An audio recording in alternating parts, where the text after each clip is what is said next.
Ẹ kú dédé àsìkò yìí, èyí làwọn ìròyìn tó jẹyọ nínú ìwé ìròyìn The Matrix lónìí ọjọ́rú Wednesday ọjọ́ 12 oṣù kẹta ọdún 2025. Ẹniọlá Sálíù lórúkọ mi. Lórí wàhálà tó ń wáyé ní ìpínlẹ̀ Rivers, ààrẹ Tinubu ti padà sọ̀rọ̀ lẹ́yìn ìdájọ́ ilé-ẹjọ́ gíga jùlọ lórílẹ̀‐èdè yìí. Ó sọ fún àwọn àgbààgbà pandef láti ṣe ìrànlọ́wọ́ lórí àti mú kí ìdájọ́ náà fẹsẹ̀ múlẹ̀.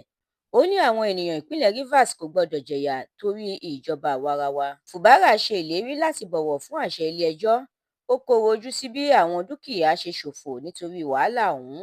Ọ̀rọ̀ Natasha àti Akpabio ti fọná sójú ju bí wọ́n ṣe lérò lọ. Natasha ti gbé ẹjọ́ lọ sáàrin ìgbìmọ̀ àjọ ìṣọ̀kan àgbáyé. Ààrẹ Tinubu ṣe ìpàdé pẹ̀lú àwọn àgbààgbà Pan Niger Delta Forum (PANDEF).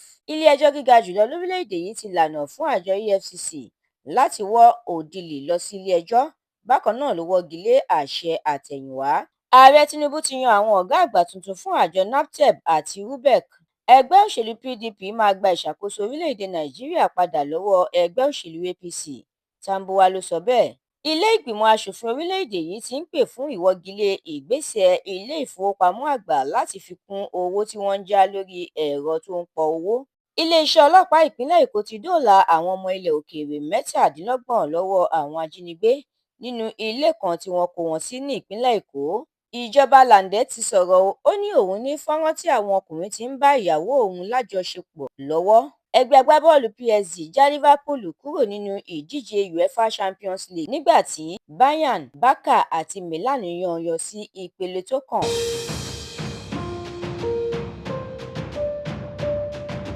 Ẹ̀kúnrẹ́rẹ́ àwọn ìròyìn yìí àtàwọn ìròyìn míì lẹ́ ò láǹfààní láti jẹ̀gbádùn tẹ́ ẹ bá darapọ̀ tẹ́ ẹ sì tẹ̀lé The Matrix lórí Facebook, Instagram, TikTok, YouTube àti X.